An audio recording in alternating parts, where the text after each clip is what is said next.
नमस्कार, आप देख रहे हैं पीपीएम टाइम और मैं हूं नदीम आलम। इस वक्त मैं मौजूद हूं सुप्रीम कोर्ट में। आज हम बात करेंगे वक्फ बिल के ऊपर। जी हां, आज सुप्रीम कोर्ट में वक्फ बिल को लेकर सुनवाई हुई है, कल भी हुई थी। क्या सुनवाई हुई, जज साहब ने क्या क्या बात कही है वक्फ बिल के ऊपर, हम यहां बात करेंगे। सुप्रीम कोर्ट के वकील हैं हमारे साथ, फारूक शेख साहब, इनसे बात करेंगे कि कल क्या कोर्ट में हुआ और आज क्या हुआ। सर, सबसे पहले आपका स्वागत है हमारे चैनल में। आपका भी स्वागत है। वक्फ बिल को लेकर पूरे देश में हंगामा मचा हुआ है। कई नेता ने यहाँ वक्फ बिल को चैलेंज किया है रद्द करने के लिए। कल सुनवाई हुई, आज भी सुनवाई हुई। सबसे पहले मैं कल की बात करूंगा कि कल क्या क्या हुआ सुप्रीम कोर्ट में, उसके बारे में आप हमें बताएं। कल जो हुआ था वो इनिशियल सुनवाई थी, यानी स्टार्टिंग की सुनवाई। यानी फर्स्ट वो अपील में जब आए थे वो रिट पिटिशन में, तो नियर अबाउट 72 रिट पिटिशन आई थी, 72 एप्लीकेशंस आए थे। तो उसमें सुप्रीम कोर्ट ने क्या किया था कि जो 12 एप्लीकेशन जिन्होंने इसमें डिफेक्ट निकले थे और डिफेक्ट रिमूव किए थे, तो 12 एप्लीकेशन को उन्होंने एक एक करके सुना था। तो बाकी के एप्लीकेशन में डिफेक्ट रिमूव करके फिर वो आज सुनवाई होने वाली थी उनकी। तो 12 एप्लीकेशन में इनिशियल सुनवाई कल हुई थी। तो उसमें सुप्रीम कोर्ट को ऐसे लगा कि इसमें इंटरिम रिलीफ देना चाहिए जी। कि समझो ये मैटर सब जुडिस रहा, इस सुप्रीम कोर्ट में पेंडिंग रहा, तो जब तक सरकार कुछ भी कर सकती है, यानी किसी भी वक्त के ज़मीन पे या किसी मॉन्यूमेंट्स पे वो थोड़ा सा कुछ कर सकती है, कुछ एक्शन ले सकती है। इसलिए आज कोर्ट ने कल भी ऐसा महसूस किया था कि इंटरिम रिलीफ देना चाहिए, इंटरिम एक ऑर्डर आना चाहिए उसमें। तो इसी दौरान आज भी वो कल की सुनवाई कंटिन्यू आज रखी हुई थी। आज इंटरिम ऑर्डर के लिए सुनवाई थी, इंटरिम ऑर्डर, इंटरिम रिलीफ के लिए वक्फ बोर्ड के बिल में जो अमेंड किया है वो अमेंडमेंट के अंतर्गत। कल किस पॉइंट पे बात हुई, वो पॉइंट को आप हमें बताएं हमारे दर्शक को कि किन किन पॉइंटों पे कल बात हुई है, जजमेंट क्या आया था कल, जज साहब ने कल क्या कहा था। जज साहब ने सीधा सीधा कहा था कि वर्क बाय यूज़र जो इन्होंने कंसेप्ट लेके आया तो वो अलाउड नहीं हो सकता। वर्क बाय यूज़र को तुम रजिस्ट्रेशन का ये नहीं बोल सकते कि कंपल्शन है, रजिस्ट्रेशन करना ही चाहिए। तो सीजीआई संजीव खन्ना सर ने बहुत अच्छा एक उदाहरण दिया था कि ये जो जामा मस्जिद है जो दिल्ली में है, तो उसका रजिस्ट्रेशन कैसा करेंगे, उसके डॉक्यूमेंट्स कहाँ से लाएंगे? वो रजिस्ट्रेशन नहीं हो सकता उसका। 1200 1300 1400 ईसी में उसका निर्माण हुआ था, तो वो टाइम पे डॉक्यूमेंट्स ढूंढना लाना इम्पॉसिबल है, उसका सेल डीड भी नहीं मिल सकता। तो वो यूज़ हो रहा है तो वर्क बाय यूज़र, इसका मतलब वो कंटिन्यू रहेगा। लेकिन ये वर्क बाय यूज़र कंसेप्ट को गवर्नमेंट, ये जो है ना अभी सेंट्रल गवर्नमेंट, उसको डिलीट करना चाहती है, उसको रिमूव करना चाहती है। तो उसकी वजह से आज इंटरिम रिलीफ में सर ने, जो अपने चीफ जस्टिस ऑफ इंडिया है, उन्होंने कहा है कि जो सिचुएशन जैसी थी वैसी रहेगी। यानी उसमें वर्क बाय यूज़र का जो तरीका है उसमें कोई नया गवर्नमेंट नहीं ला सकती, उसमें उसका इन्वेस्टिगेशन या उसका रिपोर्ट या उसका सर्च ये कुछ नहीं कर सकती। एक दूसरा ये है कि वो जो उन्होंने डिनोटिफाई किया था जो ज़मीनों को, और जो जजमेंट आए थे वो जैसे ही वैसे रहेंगे। समझो किसी लोअर कोर्ट ने दिया था, हाई कोर्ट ने दिया था, सुप्रीम कोर्ट में ने दिया था, तो जजमेंट्स इंटैक्ट रहेंगे, वो जजमेंट्स को गवर्नमेंट चेंज नहीं कर सकती। और जो पेंडिंग इश्यूज है वक्फ बोर्ड के बारे में, जजमेंट्स अभी नहीं हो गए, जो पेंडिंग इशू है हाई कोर्ट में या सुप्रीम कोर्ट में, तो वो कंटिन्यू चलते रहेंगे, उसको गवर्नमेंट रुका नहीं सकती है।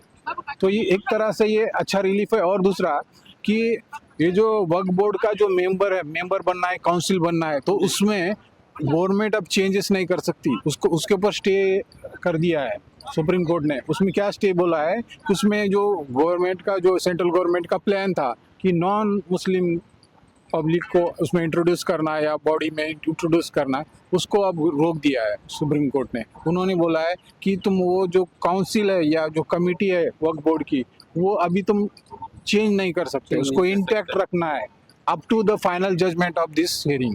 बिल्कुल। हाँ, तो इसीलिए ये 3-4 मुद्दों की वजह से वो हियरिंग बहुत इंपॉर्टेंट हो गई। अब मई में इसकी हियरिंग होगी, मई महीने में। तो क्या लगता है कि कानून जो बना तो क्या ये रद्द होगा या जो कुछ पॉइंट है उसको चेंज किए जाएंगे? नहीं नहीं, कानून रद्द होने के नहीं, ये 1995 जो का जो एक्ट है ना, उसको उन्होंने क्या किया था, सिर्फ अमेंड किया था। बोले तो कुछ ऐसे ड्रैकोनिक सेक्शन लाए थे जो कि खराब सेक्शन है, या थोड़े से जो मुस्लिम समुदाय के खिलाफ जो सेक्शन है ना, वो सिर्फ हटाना या रखना, ये अमेंडमेंट है।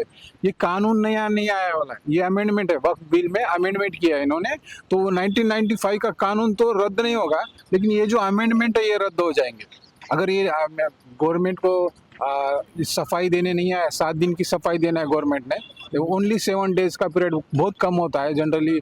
सुप्रीम कोर्ट 1 मंथ का पीरियड देता है, लेकिन इसमें 7 डेज दिया है क्योंकि ये पब्लिक इंपॉर्टेंस का मैटर है। और इसमें बहुत सारे, आज सुप्रीम कोर्ट का ये भी कहना था कि 120 पिटीशन आए तो 120 फाइल नहीं पढ़ सकता सुप्रीम कोर्ट।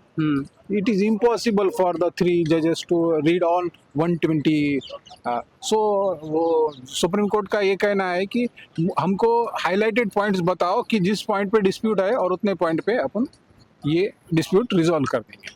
अलग अलग कोर्टों में पिटीशन डाला गया था पूरे देश में, उसको लेकर क्या कहा? हाँ, सुप्रीम कोर्ट ने उनका एक पावर, आर्टिकल 142 में एक पावर है सुप्रीम कोर्ट, इनहेरेंट पावर, तो उसका उन्होंने यूज़ किया है आज सीजीआई ने। और उन्होंने कहा है कि जो अलग अलग हाई कोर्ट्स में पेंडिंग थे केसेस, वो पूरे क्लब करके एक जगह सुप्रीम कोर्ट आ जाएंगे। तो हाई कोर्ट का वो उसमें ये जुरिडिक्शन नहीं रहेगा, उसमें उनको अधिकार नहीं रहेगा इसमें वक्फ बिल के ऊपर कुछ जजमेंट देने का। तो वो सब केसेस अब एक जगह से फाइनल हो जाएंगे।